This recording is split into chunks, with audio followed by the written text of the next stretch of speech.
Let me start with you, Minister Barrow. Difficult world, a world of opportunities, lots of developments happening all around.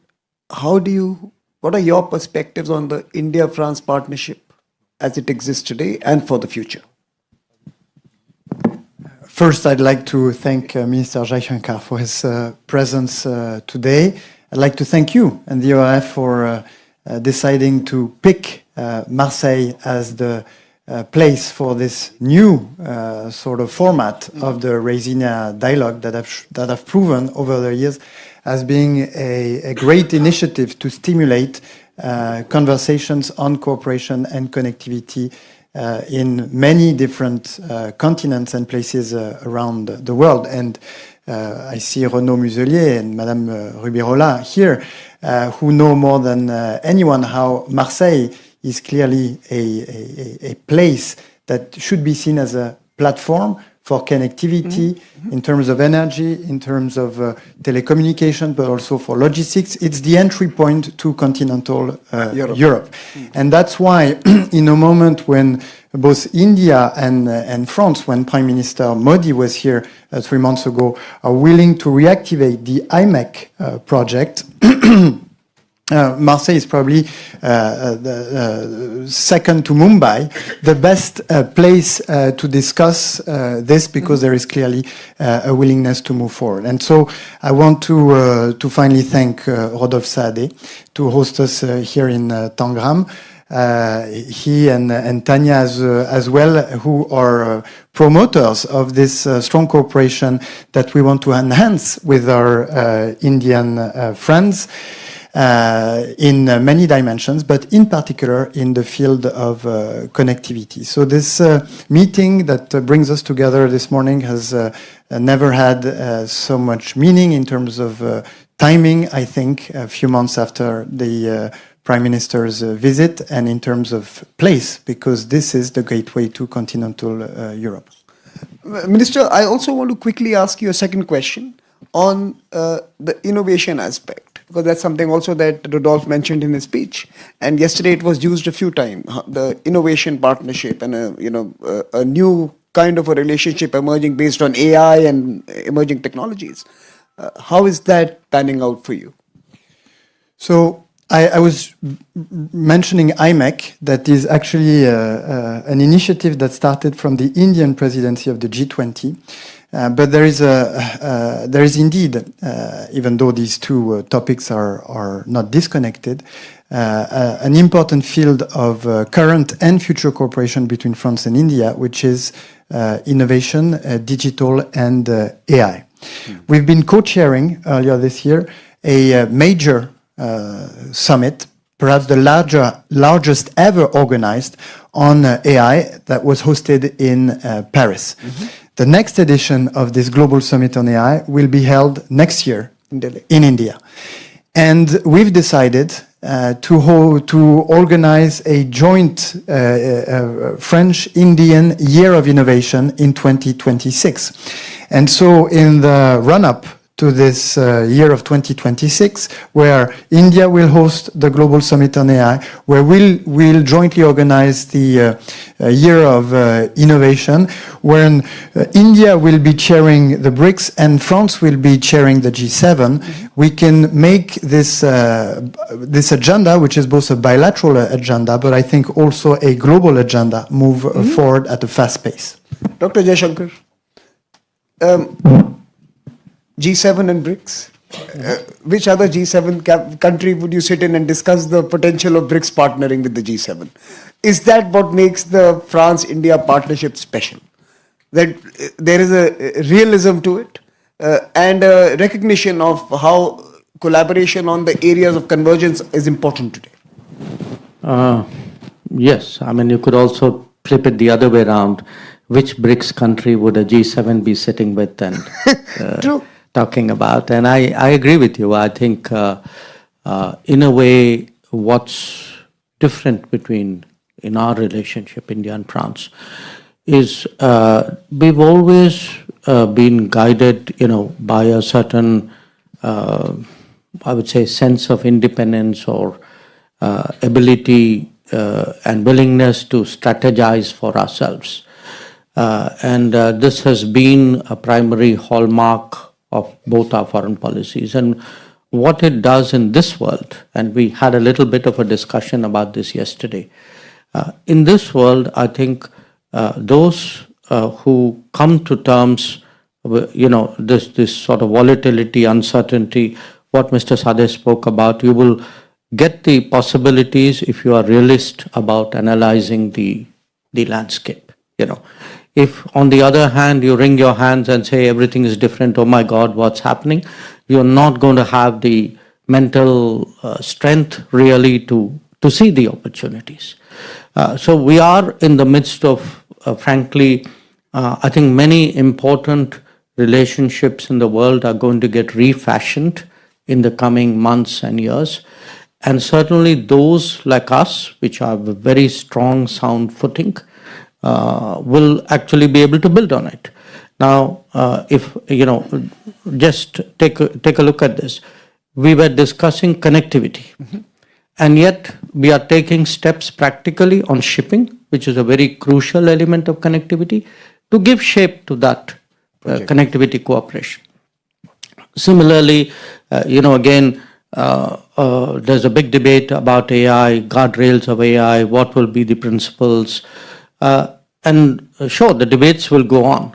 But behind the debates, there should be a willingness to an ability to really come up with something cooperative, something practical, and that again is something, what you see between India and France.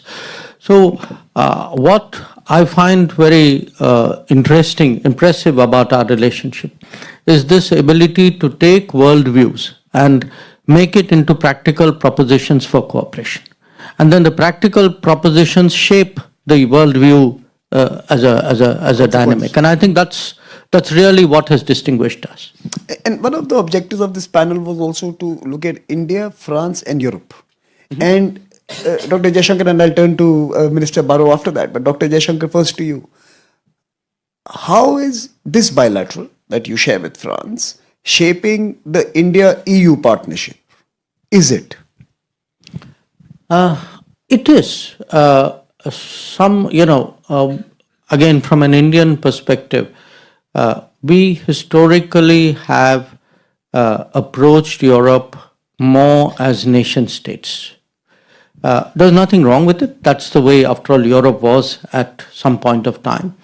I think it took us a little while to fully understand the relative roles of the Brussels and its competence and the national competences and how the two interact with each other. So if you see the last decade, we have really engaged Brussels much more deeply than we did before. And that has actually helped, again, the various bilateral relationships. I mean, without the blessing and the encouragement of the individual members, Brussels would not be going forward with the FTA negotiations. Without the FTA negotiations going forward, we are not going to be able, say, India-France trade will stagnate unless we do something different. Mm-hmm. So this dynamic, I think, for us is very helpful. And, to some extent, of course, those member states who are very active in Brussels and very committed to increasing the EU-India cooperation, I think they make a big difference, and surely France is among them. Mr. Barrow, the same question to you, but from a lens of France trying to have more Rodolphe Sadehs in Brussels and the rest of the EU who are action-oriented, who want to invest, who want to build opportunities, more people like yourself who actually are visualizing a future where India-Europe relationship is beneficial. I think there is no doubt in the world that we live in that a stronger relationship between the EU and India is valuable for everyone. But now, earlier I said that Marseille is the gateway to continental Europe. But indeed, for India, France is in some way a gateway to Europe. Why? Well, because as often, everything is shaped by geography and by history. And when you look at geography, France is a nation of the Indian Ocean, which has led us to develop specific cooperations to get to know each other because we have a common geography to handle. And then as far as history is concerned, we've been very strong partners for 7 decades. And so whether it's defense or economic cooperations or mobilities, all of what we've achieved together so far showcases the benefits of stronger and stronger links between the EU and all its member states and India. And that's why we supported the recent trip of the European Commission to India and the ongoing discussions leading to an FTA. Dr. Jaishankar and Minister Barrow, I'm now going to ask you to wear your predictive hat. And I'm going to ask you to think about 3 relationships for the future and how are they likely to play out and how important is it to invest and follow these relationships. One, of course, is the state of the transatlantic relationship. It's an important one.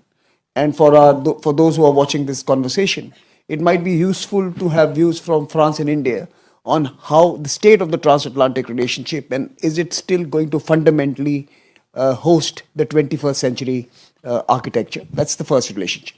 The second, of course, is the relationship we hear most about in recent time, which is the China-US relationship.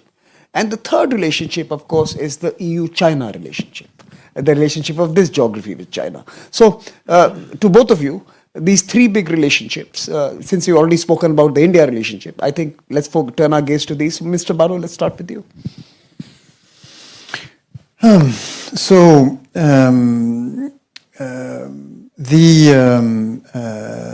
The US and European countries are allies, and they are allies in particular within the framework of NATO.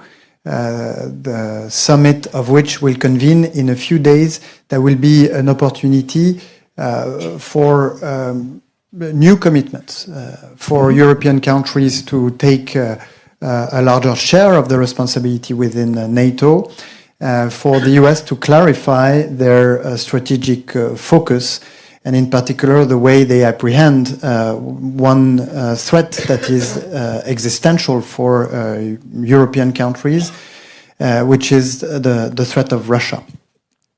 In addition to that, European countries have a long and deeply rooted history with the US, and as we are currently negotiating the future of our trade agreements, we are at the same time offering many arguments to show how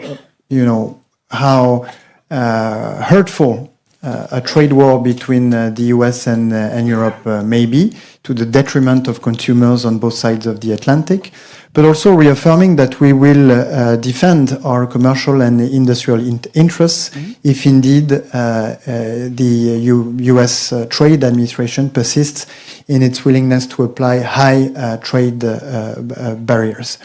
But in general, what President Macron has been saying for 8 years now, at the time, few European countries were convinced, but now they're all convinced, but it's time to move from words to actions and to walk the talk. Well, our aim is to reach strategic autonomy, which basically rests on the ability that we have to produce for ourselves, whether it's in defense or other strategic sectors, but also creating diversified relationships with the rest of the world in an open manner. As far as the relationship between the US and China is concerned, I think that Dr. Jaishankar here will agree with me that India and France and many other European countries have no intention to be dragged into tensions, into trade wars that we have not chosen.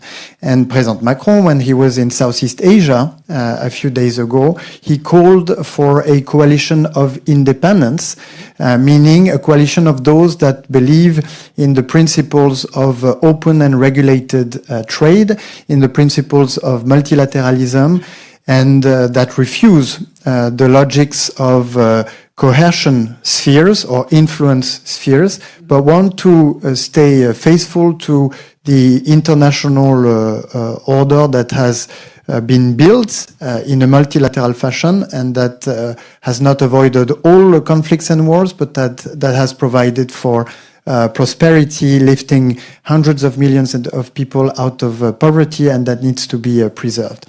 And as far as the relationship between the EU and China is concerned, we have a honest dialogue with China. We are open to some cooperations with China in the field of economy, in the field of global issues as well. China has been a supporter of the efforts, some of which were led by France 10 years ago, for instance, to reach the Paris Agreement, and they're still showing, or at least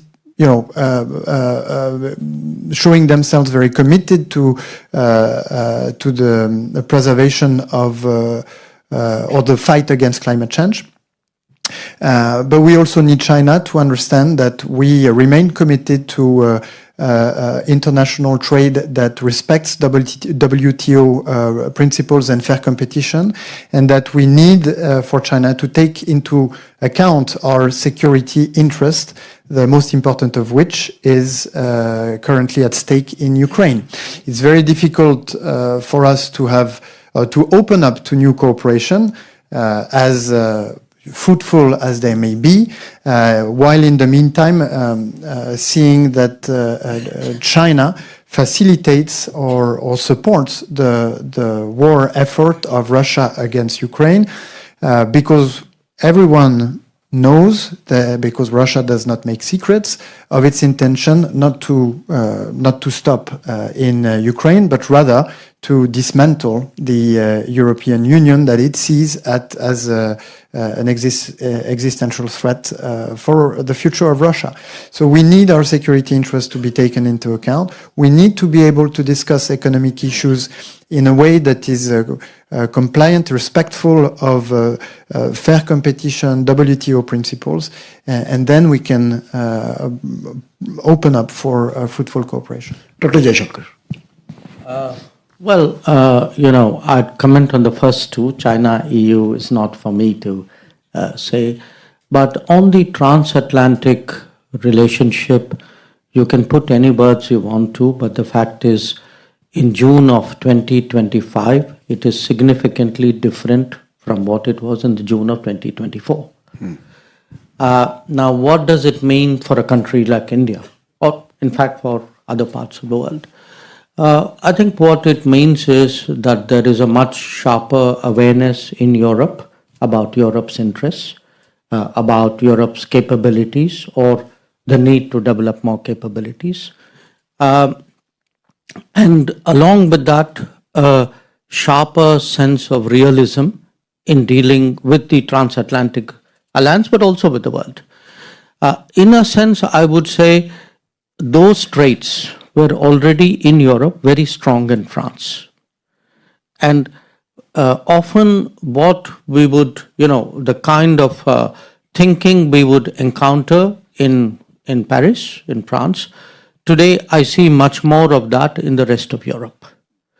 So there is a kind of a collective shift in Europe, and in France that was already there. Maybe it's become sharper. But it's much more evenly now felt and kind of expressed in Europe. So what for us it would mean is it gives, in a way, an even stronger reason to invest more time and energy and attention to developing the India-Europe relationship, precisely because it is strategically more autonomous.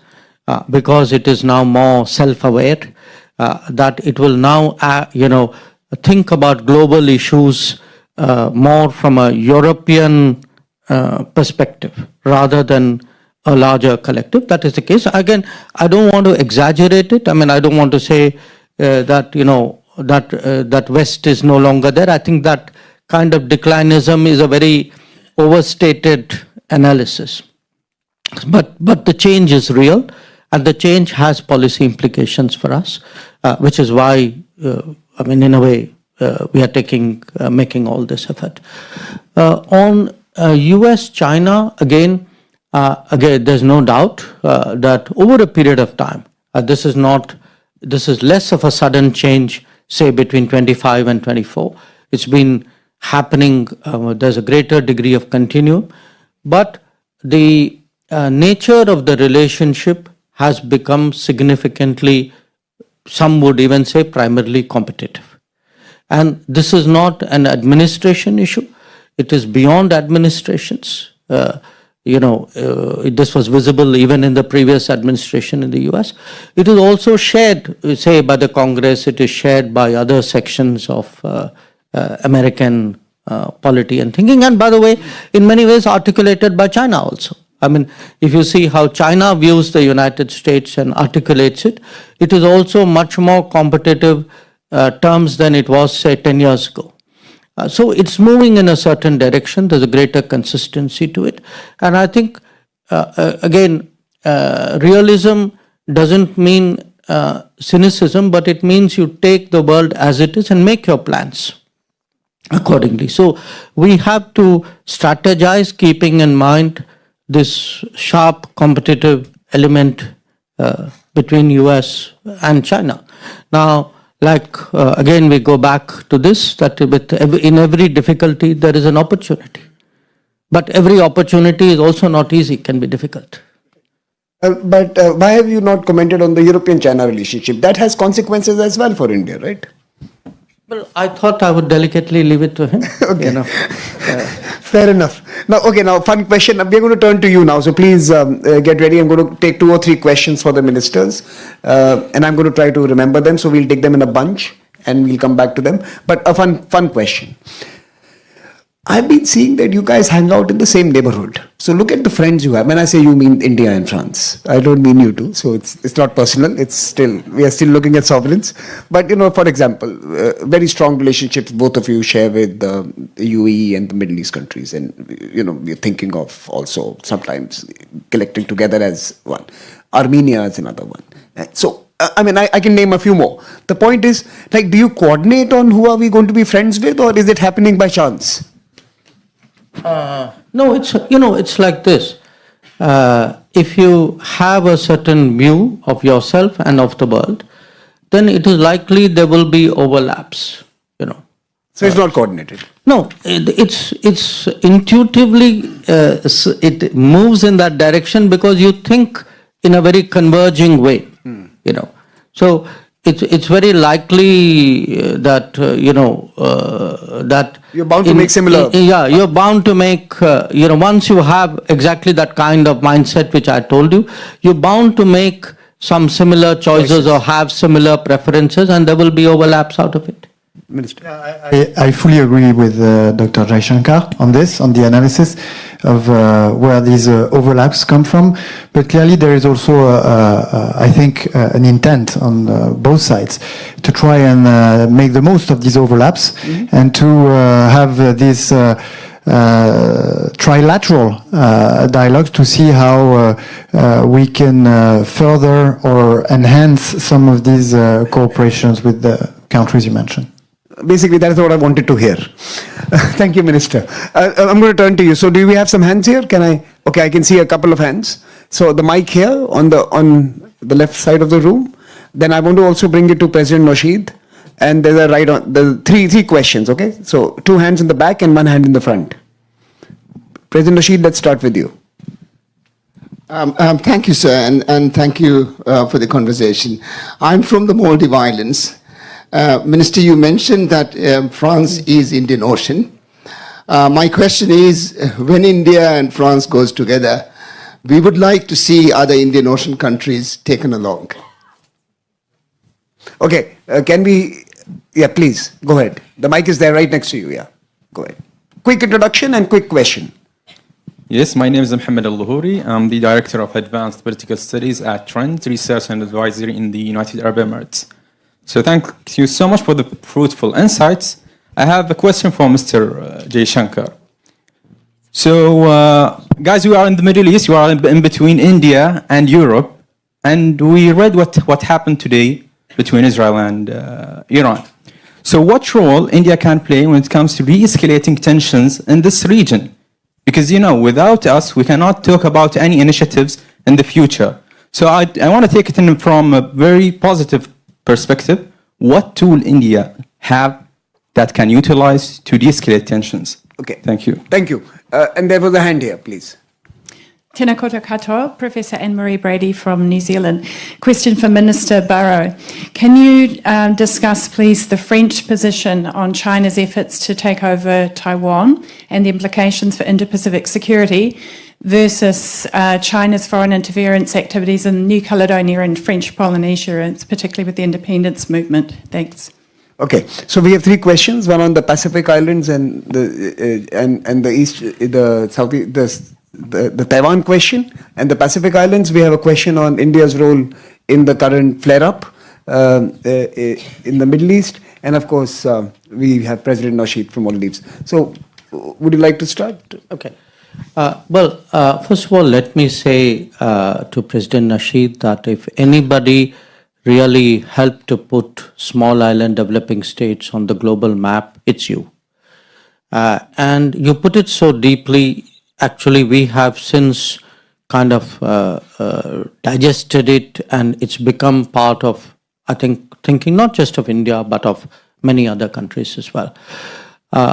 Today, India has development, projects and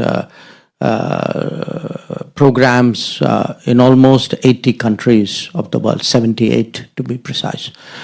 The countries probably who feel the need most and whose interests in some way have to be supported, are the small island developing states. So it was interesting when I was in Brussels with Commissioner Sikela.